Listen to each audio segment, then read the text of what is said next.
ఏం జరుగుతుందో తెలుసా? తెలుసు బావా. నువ్వు అనుకునే పెద్దవాళ్ళ పట్టింపుల కోసం పవిత్రమైన మా ప్రేమను బలి చేయలేము. తప్పు చేస్తున్నావు సురేంద్ర.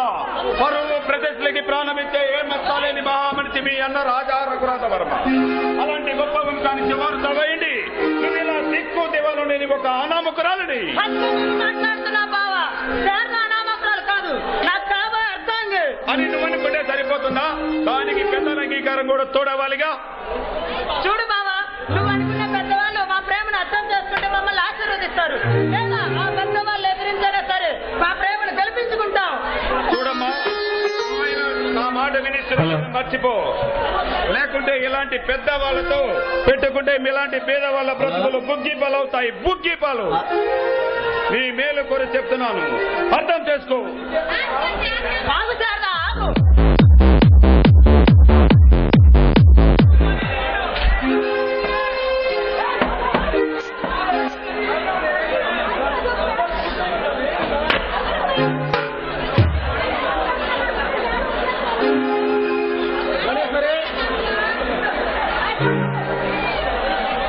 ఏమిటండి అలా కొత్తగా చూస్తున్నారు?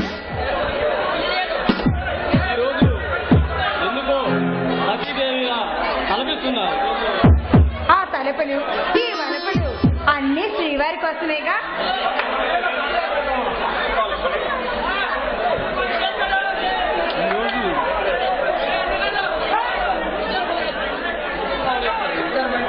ఈ సాయం సమయంలో ప్రతి మనుమతుల పులకరించే వైరగాలిలా బయట తెగు నా మధ్యలో శిల్పికోతలకు స్వాగతం కలుగుతుంది. కబుర్లు వింటుంటే మనసు ఏదో మధురాణ ముద్రకు లోనవుతుంది. ఏదో తెలియని వింతలోకంలో వివరిస్తున్నట్టుందండి. నిజం పోలీసుని లాంటి ఆ చెక్కిళ్ళు,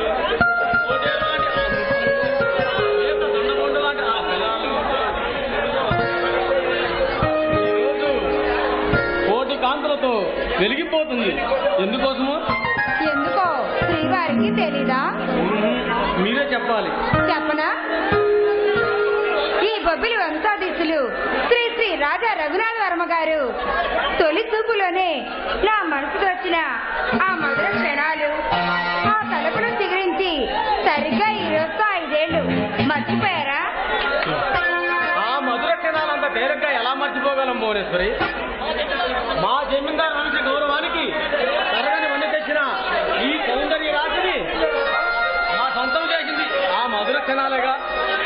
ఏమండి,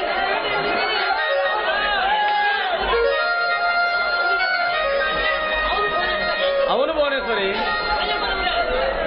స్వయంవరంలోనే నా మనసు నీ సొంతమైంది. పరువు కోసం ప్రాణమిచ్చే మా పెద్దలు నీ అందం అనుకో చూసి ముక్తులయ్యారు.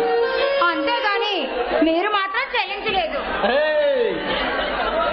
మేము చెల్లించకపోతే ఈ స్వప్న సుందరి మా సొంతం ఎలా అయ్యేది?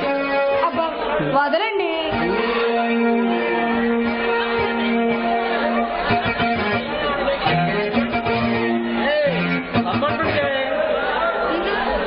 నేను రాను బాబు, నాకు సిగ్గేస్తుంది. రమ్మంటుంటే నేను రాను. రమ్మంటుంటే రమ్మంటుంటే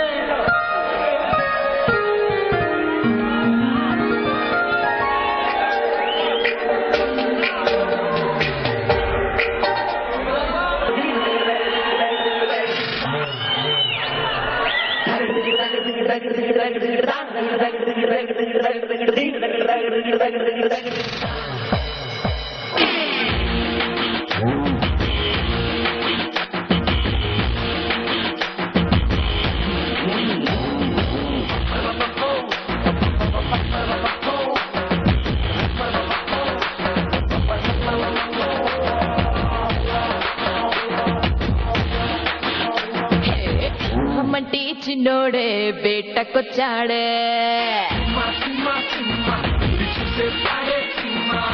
అడవిలాంటి అందాలే ఆక్రమించాడే.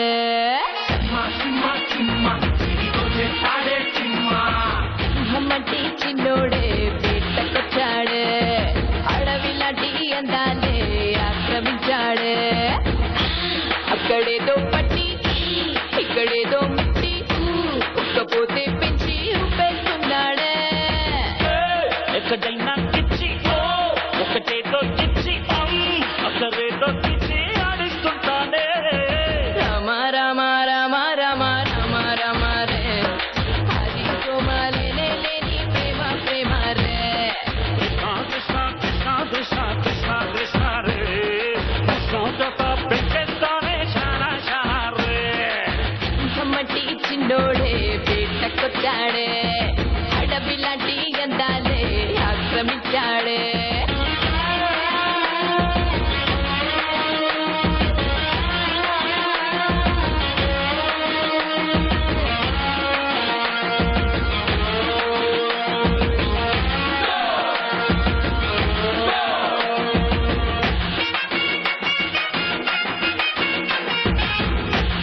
స్కూల్లో ఫిజిక్స్ ని చదివేస్తున్నాడే, కథ స్కూల్లో కెమిస్ట్రీని కలిపేస్తున్నాడే.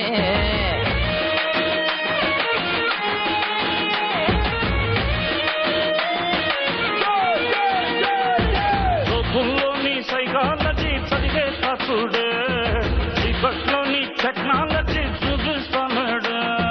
లపాలజీ జిపాలజీ మొత్తం నేర్చాడే, టపాలజీ జిండాలజీ నేర్పిస్తానే, ఒకాలజీ టెక్నాలజీ పెట్టించేందుకు పట్టా పొందాను. అయ్యయ్యో రామ రామ రామ రామ అయ్యో రామ రే, అది సోమాలేనే లేని ప్రేమ ప్రేమ రే. కృష్ణ కృష్ణ కృష్ణ కృష్ణ కృష్ణ కృష్ణ రే, ఉష్ణోగ్రత పెంచేస్తానే చాలా చాలా రే. మట్టి చిన్నోడే బయటకొచ్చాడే, అడ్డపిల్లాంటి అందాలే ఆక్రమించాడే.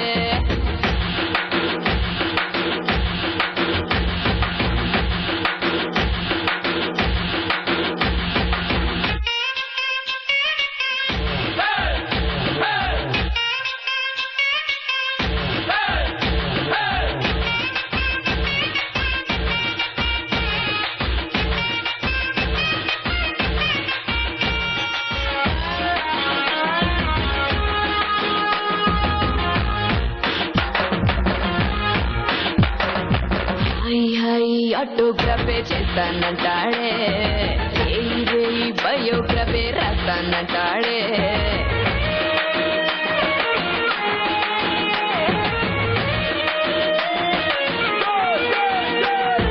టిపి టిపి ఫోటోగ్రాఫే తీస్తా ఉంటాను, గ్రాఫే లెక్క బ్యూటీ గ్రాఫే గీస్తా ఉంటాను.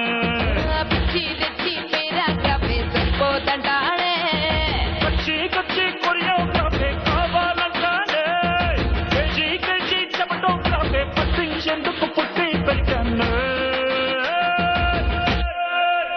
అప్పప్ప రామ రామ రామ రామ రామ రామ రే, అది సోమాలేనే లేని ప్రేమ ప్రేమ రే. రామ రామ రామ రామ రామ రామ రే, కృష్ణ కృష్ణ కృష్ణ కృష్ణ కృష్ణ కృష్ణ రే.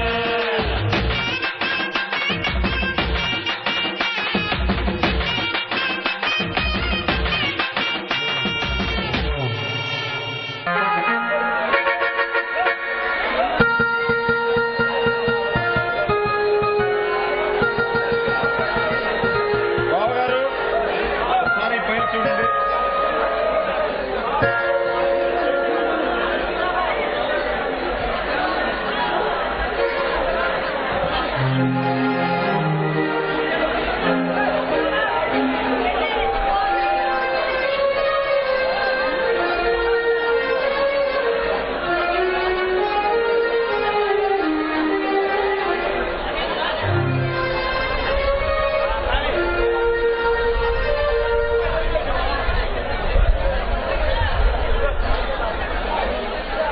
మహేంద్ర, చెప్పండి బావగారు.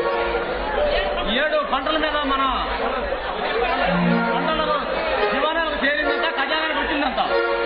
ఈ 7 పంటకి పెట్టుబడి పోను 50 లక్షల వరకు వచ్చింది బావగారు. కానీ ఖజానాకు 5 లక్షలు మాత్రమే చేరాయి. అవును బావగారు. మిగతా 5 లక్షలు ఏమయ్యాయి? అది అది అదే బావగారు. అది ఏమిటి మహేంద్ర ఈ నసుకుడు? మిగతా 5 లక్షలు ఏమయ్యాయి? అదే బావగారు, మీ తమ్ముడు ఏదో అవసరం ఉందని, మీ తమ్ముడు సురేంద్ర వర్మ మా తమ్ముడు సురేంద్ర వర్మ ఏదో అవసరం ఉందని. వారికి ఏదైనా అవసరం ఉంటే మమ్మల్ని అడగొచ్చు కదా. అదే మాట నేను అన్నాను బావగారు. కానీ మీ తమ్ముడు ఏమన్నాడు? అవును బావగారు, ఆ మాటలు నా నోటితో నేను చెప్పలేను బావగారు. నన్ను క్షమించండి. మహేంద్ర, మా మీద ఏమాత్రం గౌరవం ఉన్నా జరిగిందేమిటో వివరంగా చెప్పండి. అదే బావగారు, మీ తమ్ముడు సురేంద్ర వర్మ ఈ ఆస్తిలో నాకు సగ భాగం ఉందని, అలాంటప్పుడు మేము ఎవరిని అడగాల్సిన అవసరం గాని అగత్యం గాని లేదన్నారు. మహేంద్ర, మా మీకు చెప్పకూడదు గాని ఇంకా చాలా చాలా అన్నాడు. అన్నయ్య, ఆశలు ఇంకోరు వచ్చిన వాడివి అందరితో అనుకుగా ఉండాలే కానీ ఇలా అన్యోన్యం ఉంటున్న అన్నదమ్ముల మధ్య అగాధాన్ని సృష్టించాలని చూడకు. అమ్మా భువనేశ్వరి, చూడన్నయ్య, సురేంద్ర నా మరిది కాదు, నా బిడ్డ. నా బిడ్డ ఎలాంటి వాడో, నా పెంపకం ఎలాంటిదో నాకు బాగా తెలుసు. అన్న వదిలను తల్లి తండ్రుల్లా ఎంతో భక్తితో పూజించే సురేంద్ర ఆస్తిలో వాటా కావాలని అడిగారా? ఎందుకన్నయ్య, ఎందుకనే నీ బుద్ధి నాకు పెడదారి పట్టింది? అవునండి, సురేంద్ర ఎన్నటికీ మీ మాట మీరడండి. మాట మీరడమే కాదు, అసలు మనిషే మన చేదాటిపోతున్నాడమ్మా. ఏమైంది మహేంద్ర? ఏం చెప్పను బావగారు, ఇంతటి పరోపదేశాలకి పాలనిచ్చే ఇంతటి ఉన్నతమైన కుటుంబంలో పుట్టి మీ తమ్ముడు ఒక దిక్కు దివానం లేని ఒక అనామకురాలని ఈ దివానానికి కోడలుగా తీసుకురాబోతున్నాడు. మహేంద్ర, అవును బావగారు, మీ తమ్ముడు గారు మేము మన మాటల్లో లేరు. ఆ మాయలాడి మైకంలో పడిపోయాడు. వీల్లేదు మహేంద్ర, వీల్లేదు. ఈ జమీందారు వంశ గౌరవాన్ని తగలబెట్టిన వాడు తోడబుట్టిన తమ్ముడైనా రక్తం పొందుకు పుట్టిన కొడుకైనా ఎవరిని క్షమించాలి?